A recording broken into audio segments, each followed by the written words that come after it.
যে গোটা জাতি গত 2-3 দিন যাবৎ আমরা রামিসার ঘটনার কারণে সকলেই আমরা অত্যন্ত বেদনা বিধুর হয়ে আছি।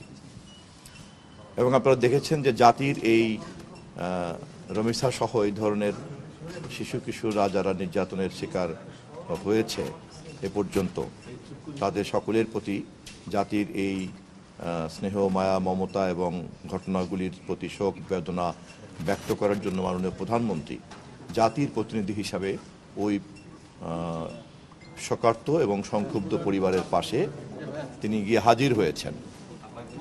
এবং আপনারা এটাও খেয়াল করেছেন যে দেশের প্রচলিত আইনের মধ্যে সবচেয়ে দ্রুততম সময়ের মধ্যে এই অপরাধীকে সাজার আওতায় আনার জন্য সরকার সব ধরনের ব্যবস্থা গ্রহণ করেছে।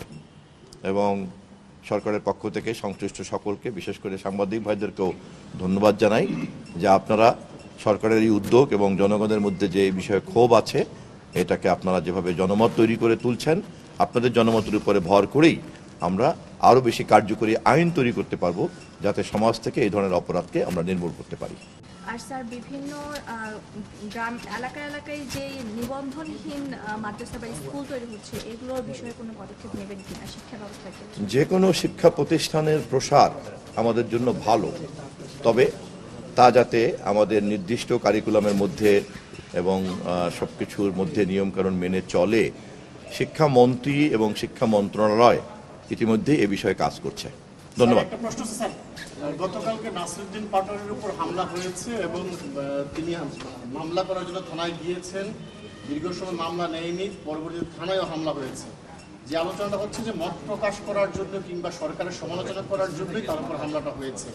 এই যে মত প্রকাশের স্বাধীনতার ক্ষেত্রে এক ধরনের এটা প্রতিবন্ধকতা মনে হচ্ছে, কেন এত থানায় এত মামলা নিতে এত দেরি করলো কেন? আপনারা এই বিষয়ে কি ধরনের খোঁজখবর নিয়েছেন? আমি নিজেও দৈনিক পত্রিকায় সংবাদটি পড়েছি। বিষয়টি সম্পর্কে আমার কাছে কোনো পরিষ্কার তথ্য এখনো আসেনি এবং এ বিষয়ে সংশ্লিষ্ট মন্ত্রী, স্বরাষ্ট্রমন্ত্রী ইতিমধ্যেই কথা বলেছেন, বাকি কথাও তিনি বলবেন।